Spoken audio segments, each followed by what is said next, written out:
Film अभिनेता Sudesh berry पर इंदौर के एक व्यक्ति ने आरोप लगाया है। आरोप है कि बेरी ने 2 साल पहले 20 करोड़ रुपए का लोन दिलाने का वादा किया था और इस लोन के एवज में 10 लाख रुपए एडवांस लिए थे, पर लोन नहीं दिलाया। व्यक्ति बार बार फोन लगाता रहा, परंतु वे टालते रहे। पीड़ित ने धोखाधड़ी के खिलाफ जिला कोर्ट में आवेदन लगाया है। इंदौर में रहने वाले विलास खर्चे को खाते गांव में स्टील की फैक्ट्री खरीदनी थी। इसकी कीमत 20 करोड़ रुपए थी। विलास ने अपने दोस्त शैलेंद्र सिंह को वस्तु स्थिति बताई तो उसने मुंबई से फाइनेंस करवाने की बात कही। शैलेंद्र ने 30 मई 2011 को विलास को सुदेश बेरी से मिलवाया। उस समय बेरी ने 20 करोड़ का लोन दिलाने पर सहमति जताई। नहीं, उन्होंने क्या किया कि धोखाधड़ी का मामला दर्ज होगा उनके ऊपर, क्योंकि उन्होंने क्या हुआ कि 20 करोड़ रुपए लोन दिलवाने के लिए 10 लाख रुपए प्रोसेस फीस के लिए थे। उस प्रोसेस फीस की ना तो उन्होंने लोन दिलवाया, ना ही प्रोसेस फीस उन्होंने वापस की है, तो इन्होंने धोखाधड़ी का प्रकरण दर्ज होगा उनके खिलाफ। अब जो है याचिकाकर्ता कौन है, पूरा मामला क्या है? ये मामला था कि विलास खर्चे पिता वासुदेव खर्चे नाम का व्यक्ति था, जिसे देव कृपा स्टील प्राइवेट लिमिटेड खातेगांव को खरीदने के लिए 20 करोड़ रुपए की आवश्यकता थी। तो 20 करोड़ रुपए की आवश्यकता थी, तो उनके जान पहचान वाले शैलेंद्र सिंह नामक एक व्यक्ति जो इंदौर में थे, उन्होंने 138 महावीर नगर इंदौर से संपर्क किया। शैलेंद्र सिंह ने कहा था कि मेरे जान पहचान वाले सुदेश बेरी पिता सुदर्शन बेरी निवासी 702 जेनेट कैंसर आरम टैक्स मालाड पश्चिम मुंबई हैं, जो ऋण दिलवाने का काम करते हैं। 20 करोड़ रुपए ऋण लेने के लिए प्रार्थी को 10 लाख रुपए प्रोसेस फीस के देना होंगे। तो शैलेंद्र सिंह की बात मानकर सुदेश बेरी ने के साथ निवास महावीर नगर पर 30/5/2011 को एक मीटिंग करवाई सुदेश बेरी से। मीटिंग में सुदेश बेरी ने प्रार्थी को 20 करोड़ रुपया लोन देने के लिए सहमत हो गए और 10 लाख रुपए प्रोसेस फी की मांग की। यह है कि प्रार्थी ने दिनांक 20/6/11 को कॉस्मोस बैंक तुकोगंज के माध्यम से सुरेश बेदी के खाते में 5 लाख रुपए RTS के माध्यम से जमा करवाए। 21/6/2011 को मुंबई जाकर सुदेश बेरी से संपर्क किया और 5 लाख रुपए जमा करवाने के लिए समय मांगा। सुदेश बेरी ने 5 लाख रुपए जमा करने के लिए समय दिया और एक तैयार मेमोरेंडम ऑफ अंडरस्टैंडिंग दिनांक 21/6/2011 पर सुदेश बेरी व प्रार्थी के हस्ताक्षर किए। गवाहों के रूप में जान पहचान वाले शैलेंद्र सिंह व सुदेश बेरी की जान पहचान वाली श्रीमती सीमा कपूर निवासी सौम्य एकचरा चूना भट्टी भोपाल ने मेमोरेंडम व अंडरस्टैंडिंग पे गवाहों के हस्ताक्षर किए। 5 लाख रुपए बाकी के 5 लाख रुपए विलास खर्चे ने अपने मित्र राधेश्याम पोरवाल के माध्यम से RDS के माध्यम से परक इंटरप्राइजेज के नाम से 10/9/2011 को जमा करवाए। मेमो ऑफ अंडरस्टैंडिंग के मुताबिक लोन 50 से 60 दिन में प्रार्थी को मिल जाना चाहिए था, मगर ऐसा कुछ भी नहीं हुआ। प्रार्थी ने सुदेश बेरी को चाहे गए ऋण से बड़ी मांग की कि साहब ये लोन नहीं दिलवा पा रहे तो हमारे पैसे वापस दे दो, तो उन्होंने ना तो पैसे वापस दिए और ना ही लोन दिलवाया, जिससे उन्होंने MIG थाने में सुदेश बेरी के खिलाफ धोखाधड़ी का प्रकरण की रिपोर्ट दर्ज की। लोन दिलाने के एवज में 20 लाख रुपए देना तय हुआ। 10 लाख रुपए एडवांस और बाकी फाइनेंस होने के बाद 20 जून 2011 को कॉस्मोस बैंक से RTGS पद्धति के जरिए 5 लाख रुपए बेरी को पहुंचाए गए। बेरी ने इसकी पुष्टि भी की। शेष 5 लाख रुपए 10 सितंबर 2011 को स्टेट बैंक ऑफ इंडिया की फर्नेस कॉलोनी शाखा से परख इंटरप्राइजेस के अकाउंट में पहुंचाए गए। इसके बाद MOU भी साइन हुआ। बेरी और विलास को जानने वाली एक गवाह के रूप में भोपाल निवासी सीमा सिंह को MOU के वक्त साथ रखा गया। आरोप है कि MOU साइन होने के बाद से ही बेरी बहाना बनाने लगा। आखिर में विलास ने डील रद्द करने की बात कर एडवांस वापस मांगा तो बेरी ने इनकार कर दिया। अपने साथ हुई धोखाधड़ी की शिकायत विलास खर्चे ने डाक के मार्फत MIG और तुकोगंज थाने पर की है। साथ ही इंदौर जिला कोर्ट में एक याचिका भी लगाई है। MPCA में चल रहे छेड़छाड़ मामले में सोमवार को जांच समिति की 5वीं बैठक हुई, जिसमें पहली बार आरोपी अल्पेश शाह कमेटी के सामने पेश हुए, लेकिन पीड़िता के पेश न होने के कारण अल्पेश शाह के बयान भी नहीं हो सके। मामले की अगली सुनवाई 20 दिसंबर को यानी कि शनिवार को होगी। हाईकोर्ट से गिरफ्तारी पर रोक लगने के बाद पहली बार अल्पेश शाह जांच कमेटी के सामने पेश हुए। लगभग 1 घंटा कमेटी के सदस्यों के साथ बैठने के बाद अल्पेश पीड़िता का इंतजार कर अपने बयान दर्ज किए बिना ही चले गए। नहीं, उनका वेट कर रहे थे, वो लोग नहीं आए, इसलिए कमेटी ने नहीं डेट डिसाइड कर। नहीं, आपसे क्या पूछा गया? कुछ भी नहीं। आपके बयान वगैरह नहीं हुए सर? कुछ भी नहीं। Thank you sir. जांच कमेटी की अध्यक्ष के मुताबिक पीड़िता की ओर से 4 दिन का समय मांगते हुए एक आवेदन भेजा गया था, जिसके कारण अगली बैठक 4 दिन बाद शनिवार को होगी। आज की बैठक भी बेनतीजा रही। तो 4 दिन के बाद मैटर लगा है, बस इतना ही हुआ। 4 दिन बाद सुनवाई होगी। मैडम वो नहीं आने का कारण से बयान है पीड़िता ने? जो भी कारण है, जुनैन था, उसको हमने 4 दिन एडजर्न कर दिया। नहीं, आज नहीं, पहले कंप्लेनेंट के होते हैं, उसके बाद। जांच कमेटी की लगातार हो रही बेनतीजा बैठकों को एमपीसीए के प्रवक्ता अशोक कुमट ने इसे न्यायिक प्रक्रिया बताई। साथ ही अल्पेश शाह के बयान पीड़िता के बयान होने के बाद ही होने की बात कही। बैठकें चल रही लंबी और यहाँ पर कुछ न्याय नहीं मिल पा रहा। किसको न्याय नहीं मिल पा रहा? पीड़िता या आरोपी दोनों में किसी एक को? मेरी बात सुनिए ना, मतलब कुछ जो न्यायिक प्रक्रिया होती है, न्यायिक प्रक्रिया तो पूरी की जाएगी ना। ऐसा तो नहीं है कि भाई किसी को भी सुने नहीं। पहले तो उन्होंने उस रोज उनकी मानसिक स्थिति ठीक नहीं थी, उसके बाद फिर उन्होंने ये कहा, आज उनका जो पत्र आया है उसमें उन्होंने कहा है कि 4 दिन का आप हमें समय दे दीजिए। 4 दिन आज आए थे तो क्या हुआ, उनसे क्या पूछताछ? भाई अरे यार, आपको अभी मैडम ने बताया कि पहले जो जिसकी कंप्लेंट है वो पीड़ित पक्ष जो है, पीड़ित पक्ष को सुनने के बाद उसके अब संभावना जताई जा रही है कि शनिवार को पीड़िता जांच कमेटी के सामने पहुंचेगी, जिसके बाद ही मामले में कुछ नतीजा निकल सकेगा।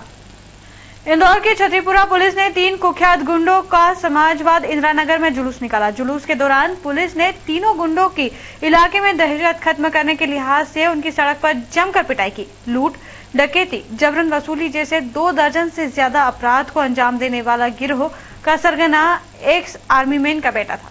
पिता देश की बाहरी सुरक्षा को अंजाम देते हुए शहीद हो गया, तो शराब के लत ने बेटे को आंतरिक सुरक्षा का बड़ा खतरा बना दिया।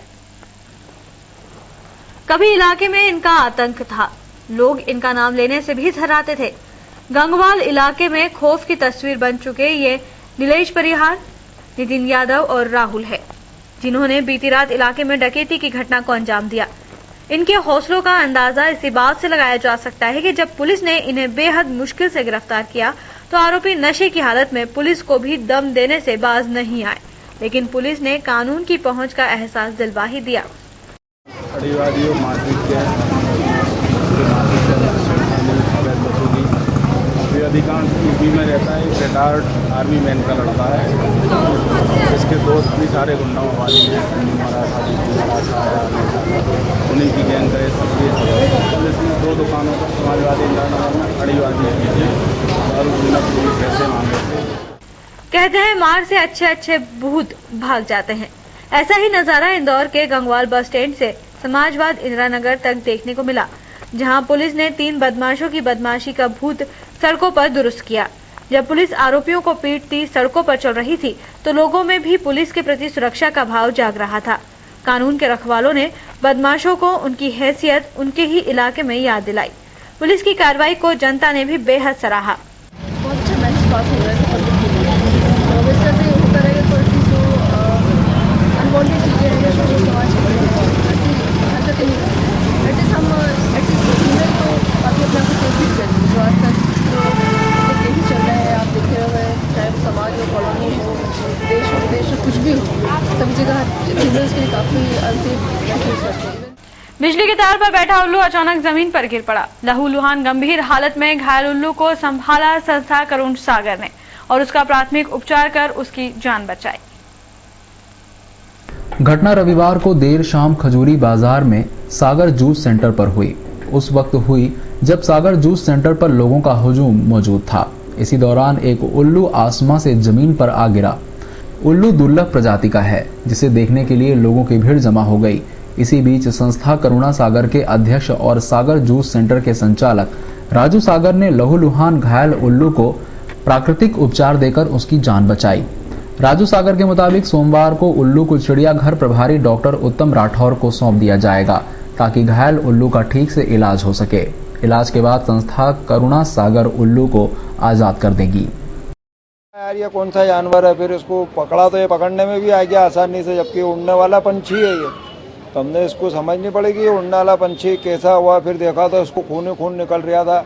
इसका खून साफ करा, इसके परवर में इसको चोट लगी। प्रजाति का है, अपन ने और भी बहुत सारे उल्लू देखे पर ये इस प्रजाति का नहीं है। तो अब हमारी यही स्थिति है कि हम स्कूल का नाम से इसका इलाज कराएंगे। कल उत्तम जी यादव चिड़ियाघर प्रभारी से उनको जानकारी में देंगे कि भैया ये घायल अवस्था में है, आप इसका पूरा ट्रीटमेंट करो, जो भी इसका खर्चा है वो हम हमारी संस्था करुणा सागर उठाएगी और फिर उसके बाद इसको आज़ादी करेंगे, कहीं पे भी जंगल में हम छोड़ दें। नर्मदा शिप्रा लिंक परियोजना का काम अंतिम चरण में है और 15 फरवरी तक हर हाल में नर्मदा शिप्रा का मिलन हो जाएगा। यह दावा मध्य प्रदेश के मुख्यमंत्री शिवराज सिंह चौहान ने इंदौर एयरपोर्ट पर किया। पत्रकारों से चर्चा में मुख्यमंत्री ने अगले हफ्ते तक मंत्रिमंडल का गठन होने के संकेत दिए हैं। तीसरी बार मुख्यमंत्री बनने के बाद शिवराज सिंह चौहान सोमवार को पहली बार इंदौर आए। इंदौर पहुंचे मुख्यमंत्री चौहान ने दावा किया कि नर्मदा शिप्रा लिंक परियोजना का काम जनवरी अंत तक पूरा हो जाएगा और 15 फरवरी तक हर हाल में नर्मदा और शिप्रा का नदी का मिलन हो जाएगा। मुख्यमंत्री ने प्रशासनिक स्तर की कमियों में सुधार और अगले 5 साल पिछले साल से बेहतर काम करने की बात कही। वहीं मंत्रिमंडल के गठन को शिवराज अगले हफ्ते तक टाल गए। एयरपोर्ट से मुख्यमंत्री भय्यू महाराज के दत्त जयंती महोत्सव में और 2 नंबर क्षेत्र के कार्यकर्ता सम्मेलन में शामिल होने के लिए रवाना हो गए। प्रसन्नता की बात है कि काम लगभग पूर्णता की ओर है और जनवरी के महीने में काम पूरा हो जाएगा और जनवरी में या ज्यादा से ज्यादा फरवरी 15 फरवरी के पहले नर्मदा मैया का जल शिप्रा मैया में आ जाएगा। इंदौर को सौगातें दी आपने, लेकिन अब क्या सौगातें देने जा रहे होंगे? आज तो मैं दत्त जयंती के कार्यक्रम में आया हूं, उसके साथ साथ कार्यकर्ताओं का सम्मेलन और सम्मान का कार्यक्रम भी है और एक गरीब बस्ती में मुझे जाना है।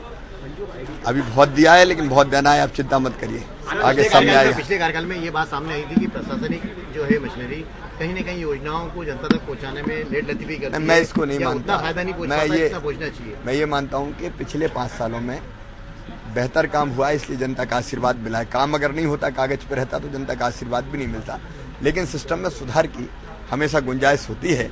हम उसका विश्लेषण कर रहे हैं और जहाँ व्यवस्थाएं बेहतर करने की जरूरत है वो हम करेंगे। जल्दी हो जाएगा, अगले सप्ताह में। कहाँ पर कमियां लगती है जहाँ पर ये सुधार की जरूरत है? अब जहाँ लगेगी सुधार दूंगा।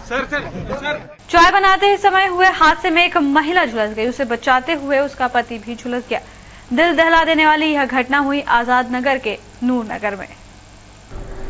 नूर नगर में रहने वाले शाहिद खान के घर गैस लीक होने की समस्या हो रही थी, जिसे सुधारने के लिए एक मैकेनिक को बुलाया भी गया, लेकिन वह भी इसे पूरी तरह से ठीक न कर सका और गैस का लीकेज जारी रहा। इस बात से अनजान शाहिद की पत्नी अंजुम ने चाय बनाने के लिए जैसे ही उसने गैस जलाई तो गैस भभक उठी और अंजुम आग की लपटों से घिर गई। अपनी पत्नी को आग की चपेट में देख शाहिद उसे बचाने के लिए कूद पड़े और खुद भी झुलस गए। पति पत्नी को उपचार के लिए एमवाई अस्पताल में भर्ती किया गया, जहां अंजुम की हालत नाजुक बनी हुई है। मेरा सुबह ने गैस सुन रहा था, वो थोड़ा सा लीक रह गया था, तो रात को चाय बनाने के टाइम पे वो भपक गया, तो मेरी घरवाली जल गई, उसको बचाने में मेरा हाथ जल गया। तो क्या उसका इलाज वगैरह नहीं होता? कुछ भी नहीं हुआ अभी तक, कुछ भी नहीं हुआ। अभी कहाँ पे हो आप, कौन सा हॉस्पिटल में? एमवाई में। चाय बनाते वक्त हादसा हुआ? चाय बनाता हूँ। गैस लीकेज होने के गैस लीकेज होने के कारण। आपका नाम? शाहिद खान। आपकी दीदी का नाम? अंजुम खान।